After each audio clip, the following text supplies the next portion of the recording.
Pour Nina et son mari Tony, le temps s'est arrêté en 2013. Ces gens du voyage vivent dans le souvenir, tourmentés par l'absence du bébé qu'ils élevaient. En fait, c'est sa grenouillette. Comme ils me l'ont récupéré, il est toujours salin. Il y a toujours son odeur dessus. Depuis 18 mois, le couple a tout gardé intact dans les placards de sa petite caravane, transformée en sanctuaire. Il y a encore tous ces produits encore là, qu'on a achetés, quoi.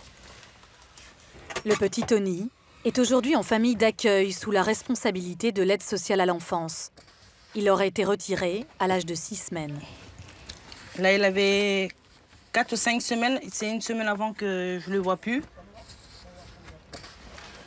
En fait, j'ai le cœur qui bat en le voyant et j'ai une boule là. Nina et Tony ne sont pas les parents biologiques. S'ils ont été séparés du bébé, c'est qu'ils sont accusés par la justice de l'avoir acheté. Ils sont au cœur d'une affaire inédite de trafic de bébés.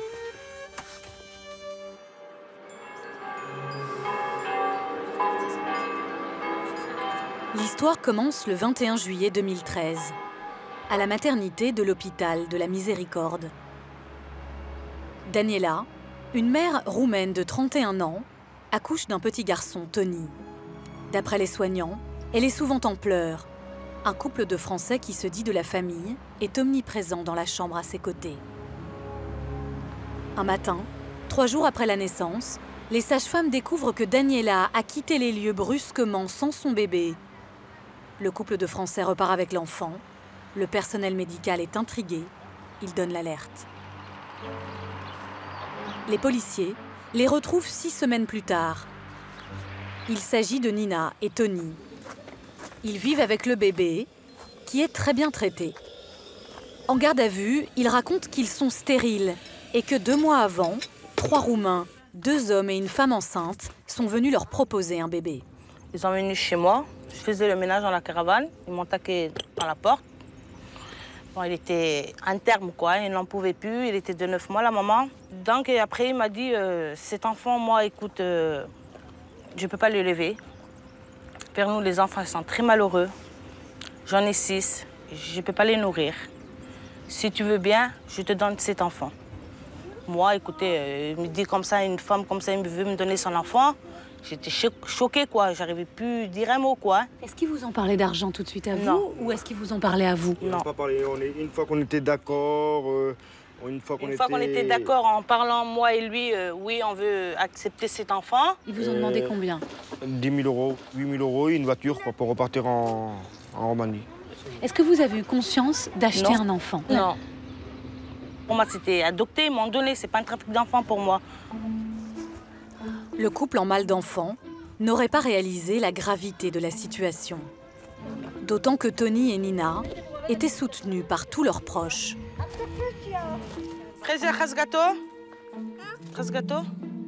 Tous se sont même cotisés pour réunir les 8 000 €. Tout le monde l'a aidé, madame. On n'est pas riche, mais on l'a aidé. Vous avez donné combien? 200-300 francs chacun. Vous aussi? Bah oui, hein, pour Tout le monde l'a aidé. Nina et Tony ont été laissés libres sous contrôle judiciaire. Mais ils risquent 3 ans de prison pour traite d'êtres humains et provocation à l'abandon d'enfants.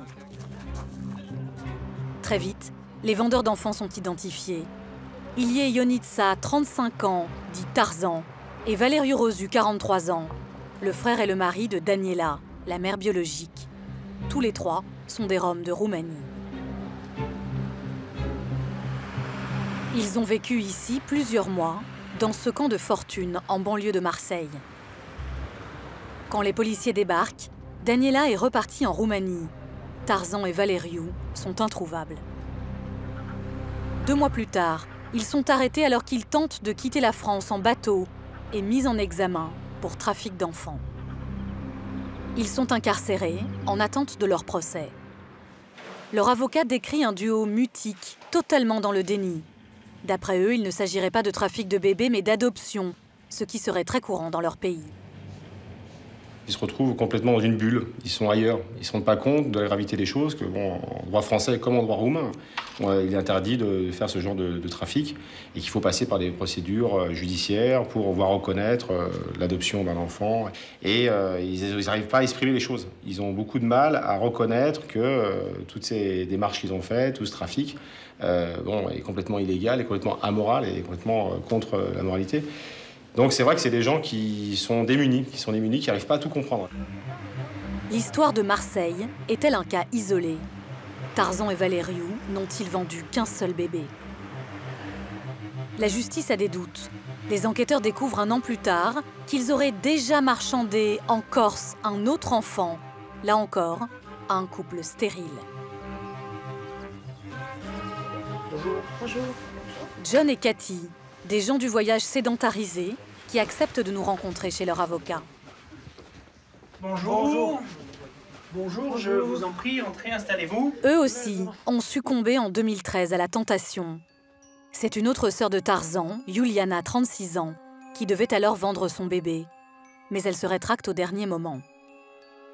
Tarzan aurait alors fait appel à sa cadette Fana, qui elle aussi est enceinte. Elle vient en France s'installer chez le couple jusqu'à l'accouchement. De cela, John et Cathy ne veulent pas parler. Pas plus que des 8 000 € qu'ils ont versés après la naissance. Ils ne veulent évoquer que le bonheur d'avoir à leur côté le petit Élie. Ça, c'est mon bébé. Et ici, il n'avait même pas 5 jours. C'était un bébé calme. Il était trop bien. Pour moi, c'est ma vie, c'est tout. C'est mon enfant, c'est ma vie, je sais. Tout, quoi.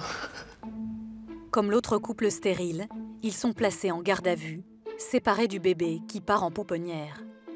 L'enfant se laisse alors totalement dépérir. Il était dans un état critique, quoi. Il mangeait plus, buvait plus, pleurait. Elle était choquée, hein. Très choquée. Et... Elle faisait mal, hein. Il mangeait plus, il buvait plus, il dormait pas.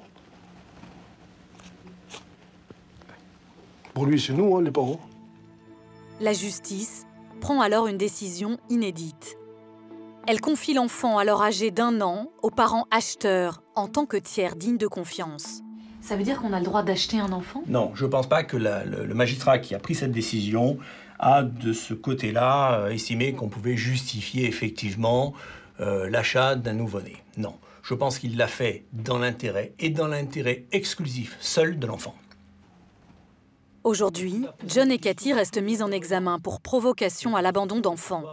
Parallèlement, ils ont lancé une procédure officielle d'adoption. Ça va être long? Ça va être long, oui, bien sûr que ça va être long. Des couples stériles, un homme qui se sert de ses propres sœurs pour alimenter son trafic d'enfants. Daniela, Juliana, Fana. Les mères biologiques étaient-elles consentantes? Ont-elles accepté de vendre leur bébé ou ont-elles été manipulées? Nous avons retrouvé Juliana et Fana à 2500 km de Marseille, en Roumanie. Au bout d'une route, à l'écart d'un village misérable, où survit une petite communauté de Roms. Pour gagner quelques centimes, ils trient les déchets. Fana habite dans cette bicoque en torchis avec son père malade et ses 5 enfants. Venez, il faut rentrer. Il fait froid, vous allez tomber malade. Juliana, sa sœur qui avait refusé de laisser son bébé, vit à ses côtés. Fana a aujourd'hui 31 ans. Elle est poursuivie par la justice française pour abandon d'enfants.